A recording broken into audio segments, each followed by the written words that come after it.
Good morning students. നമ്മൾ last ക്ലാസ്സിൽ ബയാസിങ്ങിനെ കുറിച്ചായിരുന്നു പഠിച്ചിട്ടുണ്ടായിരുന്നത്. Fixed biasing, self bias, potential divider ബയാസിനെ കുറിച്ചെല്ലാം നമ്മൾ പഠിച്ചു.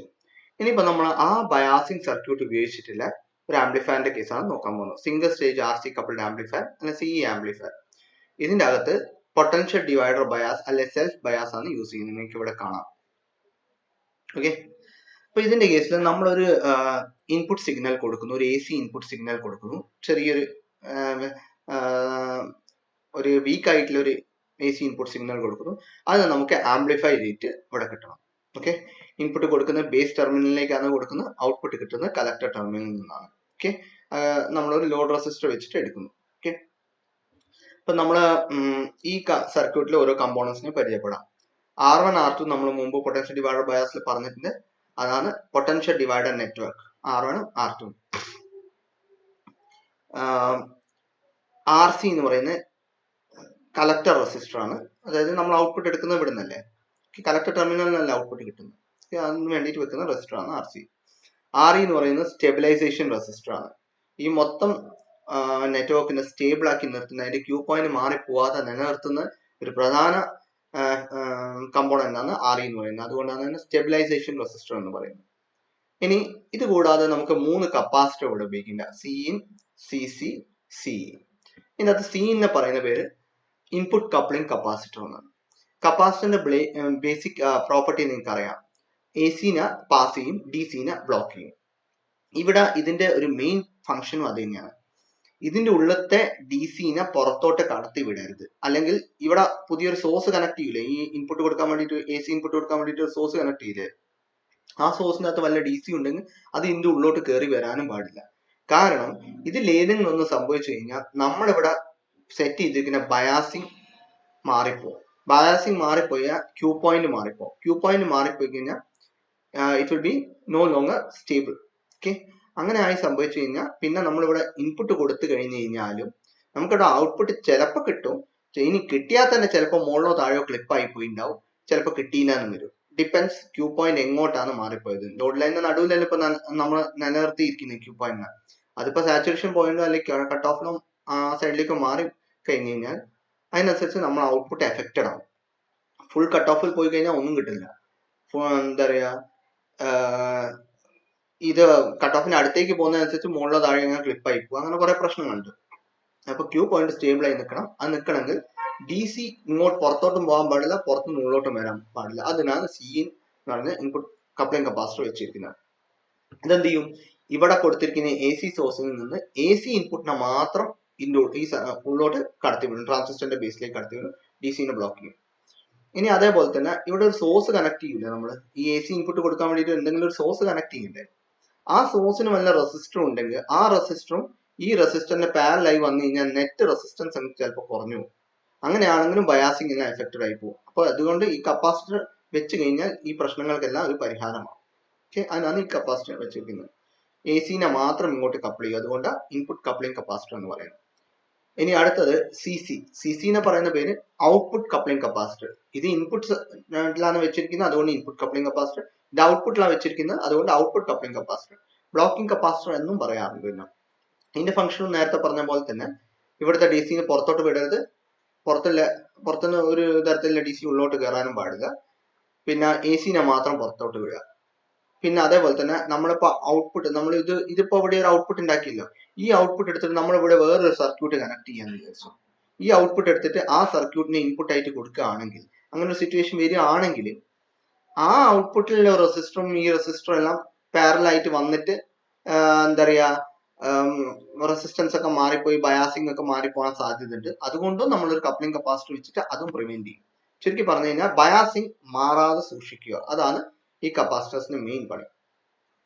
ഇനി ഇവിടെ വേറൊരു കപ്പാസിറ്റർ വെച്ചിട്ടുണ്ട്, CE എന്ന് പറയുന്നത്. ഇതിന്റെ പേര് ബൈപ്പാസ് കപ്പാസിറ്റർ എന്നാണ്.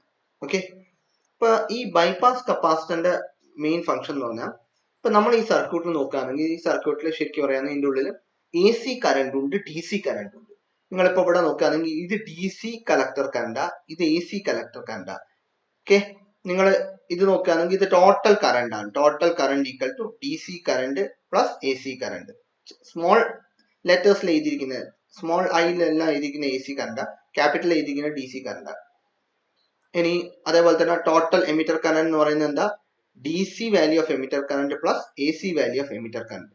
ഓക്കെ, അപ്പൊ ചുരുക്കി പറഞ്ഞു കഴിഞ്ഞാൽ നമ്മൾ ഈ ഇൻപുട്ട് കൊടുത്തു കഴിഞ്ഞു കഴിഞ്ഞാൽ ഈ സർക്യൂട്ടിൽ പിന്നെ എ സി കറണ്ടും ഉണ്ടാവും ഡി സി കറണ്ടും ഉണ്ടാവും. ഓക്കെ, നമ്മൾ പിന്നെ മെയിൻലി ഇൻട്രസ്റ്റഡ് ആവുന്നത് എ സി കറണ്ട് കേസിലാണ്.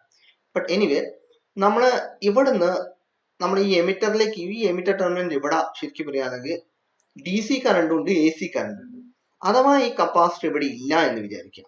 ഈ കപ്പാസിറ്റർ ഇവിടെ ഇല്ലെങ്കിൽ ഈ പറയുന്ന എ സി കറണ്ടും ഡി സി കറണ്ടും രണ്ടെണ്ണം ഈ റെസിസ്റ്റർ വഴി ഫ്ലോ ചെയ്യും. ഓക്കെ, ഡി സി കറണ്ട് ഈ റെസിസ്റ്റർ വഴി ഫ്ലോ ചെയ്യേണ്ടതാണ്. കാരണം അത് ഫ്ലോ ചെയ്ത് കഴിഞ്ഞാൽ മാത്രമേ നമ്മൾ പണ്ട് പൊട്ടൻഷ്യൽ ഡിവൈഡർ ബയാസിന്റെ കേസിൽ പറഞ്ഞിട്ടുണ്ട്, എന്തെങ്കിലും കാരണത്താൽ കളക്ടർ കറണ്ട് കൂടുകയാണെങ്കിൽ എമിറ്റർ കറണ്ട് കൂടും, എമിറ്റർ കറണ്ട് കൂടുകയാണെങ്കിൽ ഈ റെസിസ്റ്റന്റ് അക്രോസിലെ ഡ്രോപ്പ് കൂടും. അപ്പം നമ്മളെ വി ബി കുറഞ്ഞു കഴിഞ്ഞാൽ ട്രാൻസിസ്റ്റർ ലെസ് കണ്ടക്ഷനിലേക്ക് പോകും. അങ്ങനെ നമുക്ക് കൺട്രോൾ കിട്ടുന്നതാണ്. അതായത് കൂടിയ കറണ്ടിനെ വീണ്ടും പഴയ അവസ്ഥയിലേക്ക് എത്തിക്കുന്നത്. അങ്ങനെയാണ് നമ്മൾ മുമ്പ് എക്സ്പ്ലെയിൻ ചെയ്തത് പൊട്ടൻഷ്യൽ ഡിവൈഡർ ബയാസിന്റെ കേസിൽ. പക്ഷേ ഇവിടെയും ഡി സി കറണ്ട് ഫ്ലോ ചെയ്യേണ്ട ഈ റെസിസ്റ്റർ വഴി തന്നെയാണ്. പക്ഷെ നമ്മൾ ഈ കപ്പാസിറ്റർ ഇല്ലാത്ത സമയത്ത് എ സി കറണ്ട് ഇതിന്റെ ഉള്ളിൽ കൂടെ അങ്ങ് ഫ്ലോ ചെയ്യും. ഈ എ സി കറണ്ട് ഇതിന്റെ ഉള്ളിൽ കൂടെ ഫ്ലോ ചെയ്ത് കഴിഞ്ഞാൽ എന്ത് സംഭവിക്കും എന്ന് പറഞ്ഞു കഴിഞ്ഞാൽ ഇവിടെ ഈ വോൾട്ടേജ് ഡ്രോപ്പ് സംഭവിക്കും. അപ്പൊ നമ്മൾ കൊടുത്തിരിക്കുന്ന ഇൻപുട്ട് സിഗ്നലിന്റെ അകത്തുനിന്ന് ഈ ഇവിടെ കുറച്ച് വോൾട്ടേജ് ഡ്രോപ്പ് ഇവിടെ സംഭവിച്ചു കഴിഞ്ഞു കഴിഞ്ഞാൽ അതെല്ലാം കഴിഞ്ഞിട്ട് ബാക്കിയുള്ള സിഗ്നൽ നമുക്ക് ഔട്ട്പുട്ടിൽ കിട്ടും. ചുരുക്കി പറഞ്ഞു കഴിഞ്ഞാൽ നമ്മൾ കൊടുക്കുന്ന ഇൻപുട്ട് സിഗ്നൽ, നമ്മളിവിടെ എന്തിനാ ഇൻപുട്ട് സിഗ്നൽ കൊടുക്കുന്നത്? ഇത് വലുതാക്കി കിട്ടാൻ വേണ്ടിയിട്ട്. പക്ഷെ ഇവിടെ കുറെ ഡ്രോപ്പ് കഴിഞ്ഞു പോയി കഴിഞ്ഞാൽ അതും കഴിഞ്ഞിട്ട് ബാക്കി മാത്രമേ ഇവിടെ വലുതാക്കി കിട്ടത്തുള്ളൂ. അതായത് പ്രോപ്പർ ആംപ്ലിഫിക്കേഷൻ നടക്കില്ല. കാരണം ഇവിടെ എ സി വോൾട്ടേജ് ഡ്രോപ്പ് കുറെ സംഭവിച്ചു. അപ്പൊ നമുക്ക് എന്താ, ഡി സി കറണ്ട് മാത്രമേ ഇതിൻ്റെ ഉള്ളിൽ കൂടെ പോകാൻ പാടുള്ളൂ. ഡി സി വോൾട്ടേജ് ഡ്രോപ്പ് മാത്രമേ ഇവിടെ സംഭവിക്കാവൂ. എ സിക്ക് ഒരു ഡ്രോപ്പ് സംഭവിക്കാൻ പാടില്ല. ഡ്രോപ്പ് സംഭവിച്ചു കഴിഞ്ഞു കഴിഞ്ഞാൽ നമ്മൾ ഉദ്ദേശിക്കുന്ന ഗെയിനിൽ ഇവിടെ ഔട്ട്പുട്ട് നമുക്ക് കിട്ടില്ല, അത് കുറഞ്ഞു പോകും. അതുകൊണ്ട് നമ്മൾ എന്ത് ചെയ്യുന്നു, ഇവിടെ ഒരു ബൈപ്പാസ് റൂട്ട് സെറ്റ് ചെയ്യുന്നു ഗ്രൗണ്ടിലേക്ക് പോകാൻ. അതായത് ഇവിടം വരെ എത്തുമ്പോൾ എ സി കറണ്ട് ഉണ്ട്, ഡി സി കറണ്ട് ഉണ്ട്, എ സി കറണ്ട് ഉണ്ട്. ഈ ഡി സി കറണ്ട് ഇതിൽ കൂടെ എങ്ങനെ അങ്ങ് പോകും, ഇവിടെ ഡ്രോപ്പ് സംഭവിക്കും, കൺട്രോളിങ് ആക്ഷനും സ്റ്റെബിലിറ്റി എല്ലാം റെഡിയാക്കി വെക്കും, ബയാസിങ് അത് നോക്കിയോളൂ. പക്ഷെ എ സി കറണ്ട് ഇതിൽ കൂടെ വരുമ്പോൾ ഇതിൽ കൂടെ എങ്ങനെ അങ്ങ് പോകും? എ സി കറണ്ട് റെസിസ്റ്ററിനുള്ളിൽ കൂടെ പോകില്ല. കാരണം എന്താന്ന് പറഞ്ഞു കഴിഞ്ഞാൽ capacitor blocks D C and permits A C എന്നാണ്. അപ്പൊ ഇവിടെ വരുമ്പോൾ എ സിയും ഡി സിയും ഉണ്ടെങ്കിൽ ഡി സിക്ക് ഇതിൽ കൂടെ പോകാൻ പറ്റില്ല, കാരണം കപ്പാസിറ്റർ ഡി സിനെ ബ്ലോക്ക് ചെയ്യും. അപ്പൊ ഡി സിക്ക് പോകാനുള്ള ആകെയുള്ള വഴി ഏതാ? ഈ റെസിസ്റ്റർ വഴിയെ ഗ്രൗണ്ടിലേക്ക് പോകാൻ പറ്റും. എ സി ഇതിൽ കൂടെ അങ്ങനെ വരുമ്പോൾ എ സിക്ക് ഇങ്ങോട്ടും പോവാം. പക്ഷെ ഇതായിരിക്കും less resistance path. Capacitor almost short circuit പോലെ ബിഹേവ് ചെയ്യും എ സിക്ക്. അപ്പൊ എ സി കറണ്ട് എന്ത് ചെയ്യും? ഇതിന്റെ ഉള്ളിൽ കൂടെ എങ്ങനെ അങ്ങ് ഗ്രൗണ്ടിലേക്ക് പോകും. അതുകൊണ്ട് ഡ്രോപ്പ് ഒന്നും തന്നെ എ സിക്ക് സംഭവിക്കുന്നില്ല. അത് കാരണത്താല് നമുക്ക് അത്യാവശ്യം ഗെയിൻ ഇവിടെ കിട്ടുകയും ചെയ്യുന്നുണ്ട്. അതുകൊണ്ടാണ് ഇത് ബൈപ്പാസ് കപ്പാസിറ്റർ എന്ന് അറിയപ്പെടുന്നത്.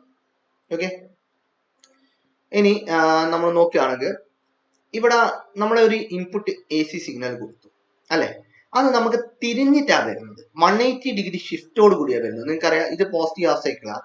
ആ പോസിറ്റീവ് ഹാഫ് സൈക്കിളിന് കറസ്പോണ്ടിങ് ആയിട്ട് ഇവിടെ എന്താ കിട്ടുന്നത്? നെഗറ്റീവ് ഹാഫ് സൈക്കിളാണ് കിട്ടുന്നത്, വലുതാക്കി കിട്ടിയിട്ടുണ്ട് മാത്രം. ഇവിടെ നെഗറ്റീവ് ഹാഫ് സൈക്കിളാണ്. ആ നെഗറ്റീവ് ഹാഫ് സൈക്കിളിന് കറസ്പോണ്ടിങ് ആയിട്ട് പോസിറ്റീവ് ഹാഫ് സൈക്കിൾ കിട്ടിക്കുന്നു, പക്ഷെ അത് വലുതായിട്ട് കിട്ടിക്കുന്നു. ചുരുക്കി പറഞ്ഞാൽ 180 ഡിഗ്രി ഫേസ് ഷിഫ്റ്റോട് കൂടിയാണ് നമുക്ക് ഈ സാധനം കിട്ടിയത്. ഇത് നേരെ തിരിഞ്ഞിട്ടാണ് ഇവിടെ വരുന്നത്, പക്ഷെ വലുതാക്കിയിട്ടാണ് കിട്ടുന്നത്. അതിന്റെ കാരണം എന്താന്ന് നമുക്ക് നോക്കാം. ഓക്കെ, നമുക്ക് ഇവിടെ ഈ വഴി കൂടെ KVL ഇങ്ങനെ അപ്ലൈ ചെയ്യുകയാണെങ്കിൽ എന്താ കിട്ടുക നോക്കാം. നിങ്ങൾക്ക് അതൊന്നും ജസ്റ്റ് നിങ്ങൾക്ക് ഇക്വേഷൻ അറിഞ്ഞിരുന്നാൽ മതി, പക്ഷെ ആ ഇക്വേഷൻ എങ്ങനെയാ വരുന്നത് ഞാൻ എക്സ്പ്ലെയിൻ ചെയ്യുന്നു. ഈ പാത്ത് കൂടെ നമ്മൾ KVL അപ്ലൈ ചെയ്യുന്നു. VCC ഇതാണല്ലോ supply voltage, total voltage. VCC equal to ഈ റെസിസ്റ്റന്റ് അക്രോസിലെ ഡ്രോപ്പ് പ്ലസ് ഈ കളക്ടർ എമിറ്റർ ടെർമിനലിന്റെ അക്രോസിലെ ഡ്രോപ്പ് പ്ലസ് ഈ റെസിസ്റ്റർ അല്ലെ കപ്പാസിറ്ററിന്റെ അക്രോസിലെ ഡ്രോപ്പ്. ഇതായിരിക്കും VCC. അതായത് ഇക്വേഷൻ നിങ്ങൾക്ക് കണ്ടറിയാം. VCE equal to VCC minus ICRC, അല്ലെങ്കിൽ നിങ്ങൾക്ക് പറയാം VCC ഈക്വൽ ടു അല്ലെ, ഈ സാധനം ഇപ്പുറത്തേക്ക് പോയി കഴിഞ്ഞാൽ എന്തായിരിക്കും? VCC equal to VCE plus ICRC അല്ലെ.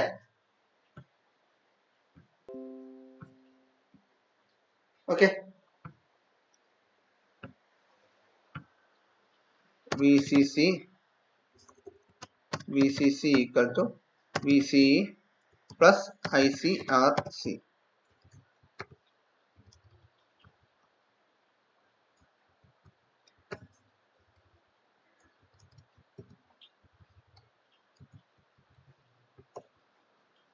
അല്ലെ? ഇങ്ങനെ ഇക്വേഷൻ കിട്ടുക. ഈ സാധനത്തിന് നിങ്ങൾക്ക് അങ്ങനെ എഴുതിക്കൂടെ? V C equal to V C C minus I C R സിനെ തിരിച്ച് എഴുതുകയാണെങ്കിൽ V C C equal to V C plus I C R C. അവിടെ നമ്മൾ ശ്രദ്ധിക്കേണ്ട കാര്യം എന്താന്ന് പറഞ്ഞു കഴിഞ്ഞാൽ, നമ്മൾ പറഞ്ഞു വി സി സി എന്ന് പറയുന്ന ഇതിന്റെ അക്രോസിലെ ഡ്രോപ്പ് പ്ലസ് കളക്ടർ ടെർമിനലിന്റെ അക്രോസിലെ വി സി എന്ന് പറയുന്ന ഡ്രോപ്പ് പ്ലസ് ഇവിടുത്തെ ഡ്രോപ്പ്. പക്ഷെ ഇത് വിത്ത് റെസ്പെക്ട് എ സി എഴുതുമ്പോൾ എ സിക്ക് ഇവിടെ ഡ്രോപ്പ് ഒന്നും തന്നെ സംഭവിക്കുന്നില്ല. കാരണം എ സി ഇവിടെ ബൈപ്പാസ് ആയി പോവല്ലേ. അപ്പൊ ഇവിടുത്തെ വോൾട്ടേജ് ഡ്രോപ്പ് എന്ന് പറഞ്ഞാൽ 0 ആയി. കാരണം എ സിക്ക് ഇത് ഷോർട്ട് സർക്യൂട്ട് പോലെ ആക്ട് ചെയ്യുന്നു. ഈ സാധനം ഷോർട്ട് സർക്യൂട്ട് പോലെ എ സിക്ക് ആക്ട് ചെയ്യുന്നത്. അപ്പൊ V C I C R സിന്റെ അക്രോസിലെ drop I C R C. So V C C equal to I C R C പിന്നെ വി സി അത്രേ ഉണ്ടാവും. ഇത് 0 ആയിരിക്കും. കാരണം കപ്പാസിറ്റർ ഷോർട്ട് സർക്യൂട്ട് പോലെ ആക്ട് ചെയ്യുന്ന. അപ്പൊ ഇവിടെ ഗ്രൗണ്ട് ആണെങ്കിൽ ഇവിടെയും ഗ്രൗണ്ട് ആയിരിക്കും. സോ ഇങ്ങനെയായിരിക്കും ഇക്വേഷൻ വരുന്നത്. ഓക്കെ, അതിനെ നമ്മൾ വീണ്ടും റീറൈറ്റ് ചെയ്തിട്ട് V C equal to V C C minus I C R C എഴുതുന്നേ ഉള്ളൂ ഇവിടെ. Okay, V C equal to V C C minus I C R C. കാരണം നമ്മൾ ഔട്ട്പുട്ട് എന്താ? വി സി ആണ് നമ്മൾ ഔട്ട്പുട്ട് അല്ലെ? നമ്മൾ കളക്ടർ ടെർമിനലിന്റെ അക്രോസ് അല്ലേ ഔട്ട്പുട്ട് എടുക്കുന്നത് അല്ലെ? കളക്ടർ ടെർമിനൽ പിന്നെ ഇവിടെ താഴെ കണക്ട് ചെയ്യുന്ന അത് എമിറ്റർ ടെർമിനൽ. ഇവിടെ ഷോർട്ട് സർക്യൂട്ട് ആണെങ്കിൽ ഇപ്പൊ നമ്മൾ with respect to A C circuit ഇങ്ങനെയായിരിക്കും. ഇവിടെ ഒരു റെസിസ്റ്റർ ഇല്ലാത്ത പോലെ നിങ്ങൾ കണ്ടോ? ഇവിടെ റെസിസ്റ്റർ ഇല്ലാത്ത പോലെ എ സി ഇങ്ങനെയാണല്ലോ ഫ്ലോ ചെയ്യുന്നത്. സോ കളക്ടർ ഔട്ട്പുട്ട് വോൾട്ടേജ് എന്ന് പറയുന്നത് എന്തായിരിക്കും? വി സി എന്ന് പറയുന്നത് അല്ലെങ്കിൽ വി സി ഇ. ഇതല്ല എമിറ്റർ ടെർമിനൽ. വി സി അത് ഇവിടെ താഴത്തിന് എടുത്തു കഴിഞ്ഞാൽ സെയിം തന്നെയല്ലേ? കാരണം ഇത് ഷോർട്ട് സർക്യൂട്ട് പോലെയല്ലേ, ഇത് ഉണ്ടാവില്ല. It will be something like this.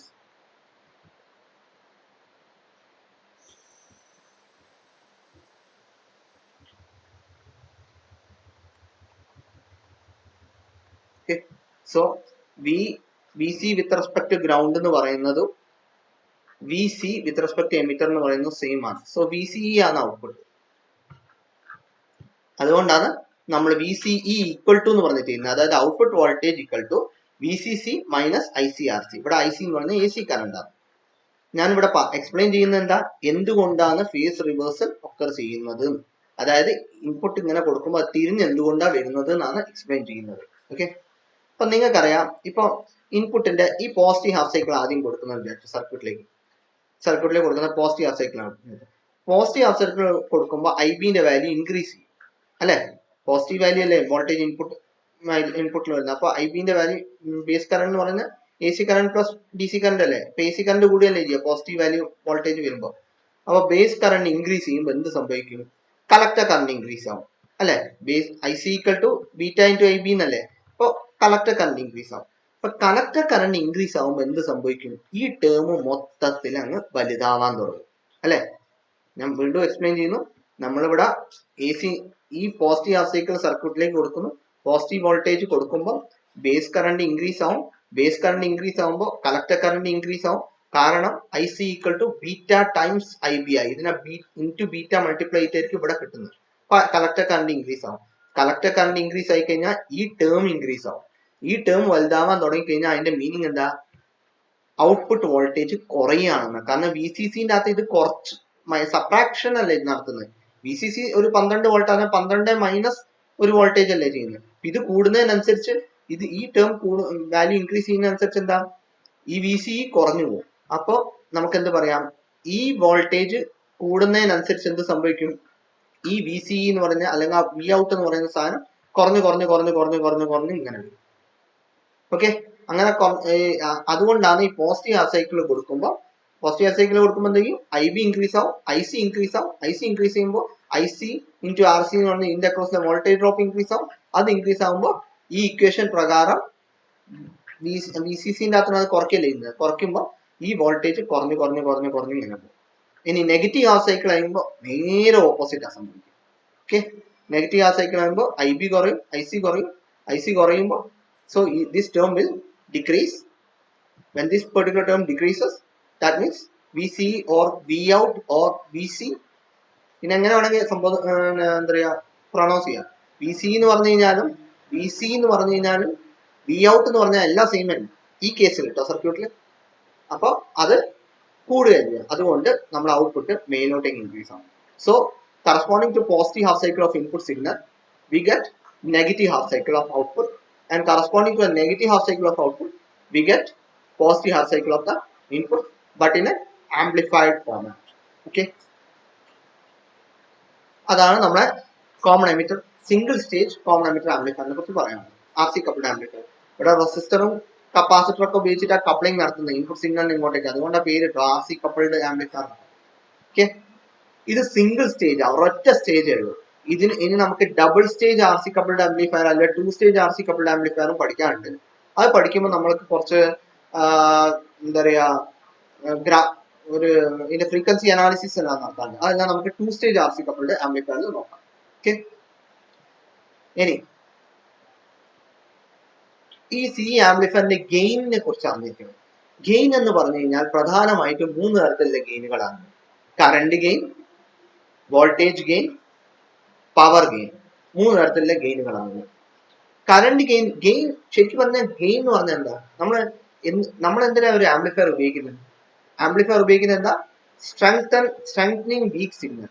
Week ആയിട്ടുള്ള ഒരു സിഗ്നൽ ഉണ്ടെങ്കിൽ അതിനെ വലുതാക്കി കിട്ടാൻ വേണ്ടിയിട്ടാണ് നമ്മൾ ഒരു ആംപ്ലിഫയർ ഉപയോഗിക്കുന്നത്. അല്ലെങ്കിൽ അതിന്റെ ഗെയിൻ ഇൻക്രീസ് ചെയ്യാൻ വേണ്ടിയിട്ടാണ് യൂസ് ചെയ്യുന്നത്. ഗെയിൻ എന്ന് പറയുമ്പോൾ ഏത് ഗെയിൻ ഇൻക്രീസ് ചെയ്യാം? It could be power gain or voltage gain or current gain. അത് നമ്മുടെ ചോയ്സ് അനുസരിച്ചിരിക്കും, നമ്മുടെ ആവശ്യം അനുസരിച്ചിരിക്കും. ഓക്കെ, അപ്പം എന്തായാലും ഗെയിൻ എന്ന് പറഞ്ഞു കഴിഞ്ഞാൽ ശരിക്കും എന്താ? ഔട്ട്പുട്ട് ബൈ ഇൻപുട്ട് ആണ് ഗെയിൻ. ഏത് ഗെയിൻ ആയാലും, കറണ്ട് ഗെയിൻ ആയിക്കോട്ടെ, വോൾട്ടേജ് ഗെയിൻ ആയിക്കോട്ടെ, പവർ ഗെയിൻ ആയിക്കോട്ടെ, ഗെയിൻ എന്ന് പറഞ്ഞാൽ ഔട്ട്പുട്ട് ബൈ ഇൻപുട്ട് ആണ്. ഓക്കെ, അപ്പൊ കറണ്ട് ഗെയിൻ എന്ന് പറയുന്നത് എന്തായിരിക്കണം? ഔട്ട്പുട്ട് ബൈ ഇൻപുട്ട് അല്ലേ ഗെയിൻ. അപ്പൊ കറണ്ട് ഗെയിൻ എന്ന് പറഞ്ഞാൽ എന്താ? Output current divided by input current അല്ലെ. വോൾട്ടേജ് ഗെയിൻ എന്ന് പറയുമ്പോൾ എന്തായിരിക്കണം? Output voltage divided by input voltage. Power gain എന്ന് പറയുമ്പോൾ എന്തായിരിക്കണം? Output voltage divided by input voltage. ഇത്ര മനസ്സിലായി വിചാരിക്കണം. ഇനി ഈ CE ആംപ്ലിഫയറിന്റെ കേസിൽ കറണ്ട് ഗെയിൻ എന്ന് പറയുന്നത് എന്താണ്? ഔട്ട്പുട്ട് കറണ്ട് ആയ IC. ഔട്ട്പുട്ട് കറണ്ട് ഏതാ? നമ്മുടെ ഈ സർക്യൂട്ടിലെ ഔട്ട്പുട്ട് കറണ്ട് ഏതാ? ഔട്ട്പുട്ടിൽ ഉണ്ടാവുന്ന കറണ്ട് ഏതാ? Collector current. ഇൻപുട്ടിൽ ഉണ്ടാവുന്ന കറണ്ട് ഏതാ? ബേസ് കറണ്ട് അല്ലെ. ഈ സർക്യൂട്ടിൽ എല്ലാ സർക്യൂട്ടിലും ഇങ്ങനെ ആവണമെന്നില്ല. CBനകത്ത് മാറും, CC കോൺഫിഗറേഷനകത്ത് വേറെ എന്തായിരിക്കും, എല്ലാം മാറും. സോ ഈ സർക്യൂട്ടിന്റെ കേസിൽ ഔട്ട്പുട്ട് കറണ്ട് എന്ന് പറഞ്ഞാൽ IC ആണ്, ഇൻപുട്ട് കറണ്ട് എന്ന് പറഞ്ഞാൽ IB ആണ്. സോ കറണ്ട് ഗെയിൻ ഡെസിഗ്നേറ്റ് ചെയ്യുന്ന A വിത്ത് സഫിക്സ് I ആണ്. കറണ്ട് ഗെയിൻ, കറണ്ട് ആണെന്നത് I. ഓക്കെ, ഔട്ട്പുട്ട് കറണ്ട് ഏതാ? IC collector current divided by input current എന്ന് പറഞ്ഞാൽ ബേസ് കറണ്ട്. അത്രേ ഉള്ളൂ. ഇനി വോൾട്ടേജ് ഗെയിൻ ഡെസിഗ്നേറ്റ് ചെയ്യുന്ന A സഫിക്സ് V ആണ്, വോൾട്ടേജ് ആണ് V. Output voltage divided by input voltage ആണ്. ഓക്കെ, ഔട്ട്പുട്ട് വോൾട്ടേജ് എന്ന് പറയുന്നത് എന്താണ്? ഔട്ട്പുട്ട് വോൾട്ടേജ് എന്ന് പറഞ്ഞാൽ നിങ്ങൾക്ക് ഇവിടെ കാണാം, Vout equal to IC into RC. Voltage എന്ന് പറയുന്നത് എന്താ? നമുക്ക് ആദ്യം ഇത്ര മനസ്സിലാക്കാം. ഔട്ട്പുട്ട് വോൾട്ടേജ് ഗെയിൻ എന്ന് പറഞ്ഞാൽ എന്താ? Vout ബൈ Vin അല്ലെ. അപ്പൊ നമുക്ക് Vout കണ്ടുപിടിക്കണം. അതിന്റെ ഇക്വേഷൻ സബ്സ്റ്റിറ്റ്യൂട്ട് ചെയ്യുക. Voutന്റെ പകരം ഇവിടെ സബ്സ്റ്റിറ്റ്യൂട്ട് ചെയ്യുക. Voutന്റെ ഇക്വേഷൻ Vin കണ്ടുപിടിക്കുക, അതിന്റെ ഇക്വേഷൻ ഇവിടെ സബ്സ്റ്റിറ്റ്യൂട്ട് ചെയ്യുക, രണ്ടെണ്ണം ഡിവൈഡ് ചെയ്യുക. അതാണ് നമുക്ക് ചെയ്യേണ്ടത്. അപ്പൊ ആദ്യം Vout എന്ന് നോക്കാം. വോൾട്ടേജ് എന്ന് പറയുന്നത് എന്താ? കറണ്ട് ഇൻറ്റു റെസിസ്റ്റൻസ് ആണ്. അതിലൊരു സംശയമില്ലല്ലോ. അപ്പൊ Vout എന്ന് പറയുന്നത് എന്താണ്? ഔട്ട്പുട്ട് വോൾട്ടേജിന്റെ ഇക്വേഷൻ എന്തായിരിക്കും? ഔട്ട്പുട്ടിലെ കറണ്ട് IC, അത് നമുക്കറിയാലോ IC ആണ്, ഇൻറ്റു ഔട്ട്പുട്ടിലെ റെസിസ്റ്റൻസ് RAC. എന്താ നമുക്ക് നോക്കാം. ഓക്കെ, സോ ഇത്ര മനസ്സിലാക്കാം. Vout എന്ന് പറഞ്ഞാൽ എന്താ? ഔട്ട്പുട്ടിലെ വോൾട്ടേജ് എന്ന് പറഞ്ഞാൽ എന്താ? Current into resistance. Output voltage എന്ന് പറഞ്ഞാൽ എന്താണ്? ഔട്ട്പുട്ട് കറണ്ട് ഇൻറ്റു ഔട്ട്പുട്ടിലെ റെസിസ്റ്റൻസ്. ഔട്ട്പുട്ട് കറണ്ട് നമുക്കറിയാം, ഈ സർക്യൂട്ടിന്റെ കേസിൽ IC ആണ് ഔട്ട്പുട്ട് കറണ്ട്. കളക്ടറിലെ കറണ്ട് ആണ് ഔട്ട്പുട്ട് കറണ്ട് നമുക്കറിയാം. അപ്പൊ IC ആണ്. ഔട്ട്പുട്ട് റെസിസ്റ്റൻസ് എന്ന് പറഞ്ഞു കഴിഞ്ഞാൽ ഔട്ട്പുട്ട് ടെർമിനൽ കളക്ടർ അല്ലേ, അവിടെ ഏതൊക്കെ റെസിസ്റ്റൻസ് ഉണ്ട്? RC ഉണ്ട്, RL കണക്ട് ചെയ്തിരിക്കുന്നത്, രണ്ടെണ്ണം ഇവിടെയാണ് കണക്ട് ചെയ്തിരിക്കുന്നത്. സോ RC പാരലൽ RL ആണ് ഔട്ട്പുട്ട് റെസിസ്റ്റൻസ്. അതിന് നമ്മൾ വേറെ ഒരു പേര് കൊടുക്കുന്നു, RAC. ഓക്കെ, നിങ്ങൾക്ക് ഇവിടെ കാണാം RAC ഈക്വൽ ടു RC parallel RL. Okay, so output voltage എന്തായിരിക്കും എന്നും ഇപ്പൊ ക്ലിയർ ആയി വിചാരിക്കുന്നു. Output voltage equal to IC into RACന്റെ പകരം RC പാരലൽ RL സബ്സ്റ്റിറ്റ്യൂട്ട് ചെയ്ത് കഴിഞ്ഞാൽ അതായിരിക്കും നമ്മുടെ ഔട്ട്പുട്ട് വോൾട്ടേജ്. ഇനി ഇൻപുട്ട് വോൾട്ടേജ് നോക്കാം. ഇൻപുട്ട് വോൾട്ടേജ് എന്ന് പറഞ്ഞാൽ എന്തായിരിക്കും? ഇൻപുട്ടിലെ കറണ്ട് ഇൻറ്റു ഇൻപുട്ടിലെ റെസിസ്റ്റൻസ് അല്ലെ. ഇനി നമുക്ക് നോക്കാം, ഇൻപുട്ടിലെ കറണ്ട് ആരാണ്? ബേസ് കറണ്ട് ആ. ബേസിലെ കറണ്ട് IB ഇൻറ്റു ഇൻപുട്ടിലെ റെസിസ്റ്റൻസ്, ഇൻപുട്ട് ടെർമിനൽ ബേസിനോട് കണക്ട് ചെയ്തിരിക്കുന്ന റെസിസ്റ്റൻസ് ചെയ്താ R1 ഉം R2 ഉം. സോ R1 പാരലൽ R2 അതാണ് ബേസിലെ ഇൻപുട്ട് റെസിസ്റ്റൻസ്. അതാണ് ഇവിടെ എഴുതിയിരിക്കുന്നത്. Base current I B into അതിന് വേറൊരു പേര് കൊടുത്തുള്ളൂ. ആർ എന്ന് പറഞ്ഞാൽ എന്താ, R1 പാരലൽ R2 ആണ് കേട്ടോ. R ഇൻപുട്ട് റെസിസ്റ്റൻസ് എങ്ങനെ എഴുതാ, ഈക്വൽ ടു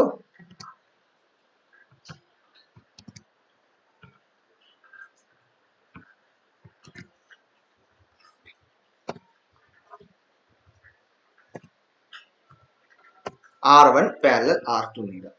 സോ ആ രണ്ടെണ്ണം സബ്സ്റ്റിറ്റ്യൂട്ട് ചെയ്ത് ഡിവൈഡ് ചെയ്ത് കഴിഞ്ഞാൽ നമുക്ക് നമ്മളെ ഇത് കിട്ടും. അതായത് വി ഔട്ട് എങ്ങനെ എഴുതി, ഐ ബി ഇൻറ്റു ആർ എന്ന് എഴുതി, are in is R1 parallel R2 divide, അത് എഴുതിയിൽ ചെറിയ മിസ്റ്റേക്ക് ഉണ്ട്,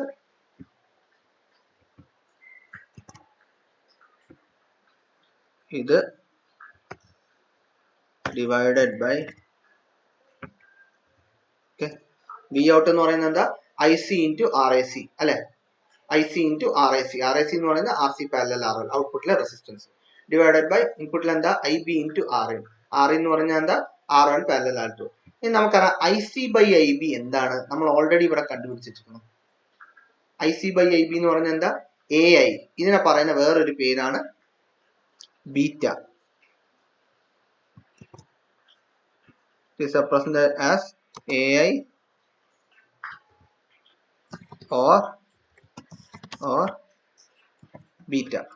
Okay, so IC by IB എന്ന് പറയുന്നത് എന്താ ബീറ്റ, അതുകൊണ്ട് അതിനെ ആ ഐ സി ഐ ബിനെ വിളിച്ചിട്ട് ബീറ്റ ഡെസിഗ്നേറ്റ് ചെയ്ത് ബാക്കി R A C by into R A C by R A, ഇതാണ് വോൾട്ടേജ് ഗെയിനിന്റെ ഇക്വേഷൻ.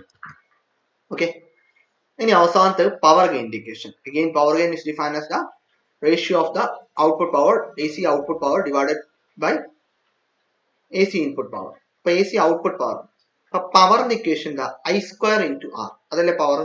അപ്പൊ ഔട്ട്പുട്ട് AC ഔട്ട്പുട്ട് പവർ എന്ന് പറയുന്നത് എന്തായിരിക്കും, ഔട്ട്പുട്ടിലെ കറന്റിന്റെ സ്ക്വയർ ഇൻറ്റു ഔട്ട്പുട്ടിലെ റെസിസ്റ്റൻസ് അല്ലെ. സോ ഔട്ട്പുട്ടിലെ current I C square into ഔട്ട്പുട്ടിലെ resistance R A C. Okay, അതേപോലെ ഇൻപുട്ടിന് നമുക്ക് എന്ത് പറയാം, ഇൻപുട്ടിലെ കറന്റ് ഐ സ്ക്വയർ ആർ അല്ലേ, ഇൻപുട്ടിലെ കറന്റിന്റെ square I B square into R N. Okay, അപ്പൊ I C square by I B square എന്ന് പറഞ്ഞൊരു ടേം വരും. അതിനെ നമുക്ക് എങ്ങനെ എഴുതാം, beta I C by I B beta അല്ലേ, അപ്പൊ I C square by I B സ്ക്വയറിന് എന്താ ബീറ്റ സ്ക്വയറിന് എഴുതാം into R A C by R N. സാധാരണ നമ്മൾ A C output A C current ഒക്കെ പറയുമ്പോൾ നമ്മൾ ചെറിയ ലെറ്റേഴ്സ് ആണ് ഉപയോഗിക്കേണ്ടത്, ഇങ്ങനെ ചെറുതാണ് ഉപയോഗിക്കേണ്ടത്. പക്ഷെ ടെക്സ്റ്റ് ബുക്കിൽ പല സ്ഥലത്തും നിങ്ങൾക്കത് അങ്ങോട്ടും ഇങ്ങോട്ടും ഇന്റർചേഞ്ച് ചെയ്തിട്ട് യൂസ് ചെയ്തൊക്കെ കാണാം കേട്ടോ. Okay, so this is about the CE amplifier gain.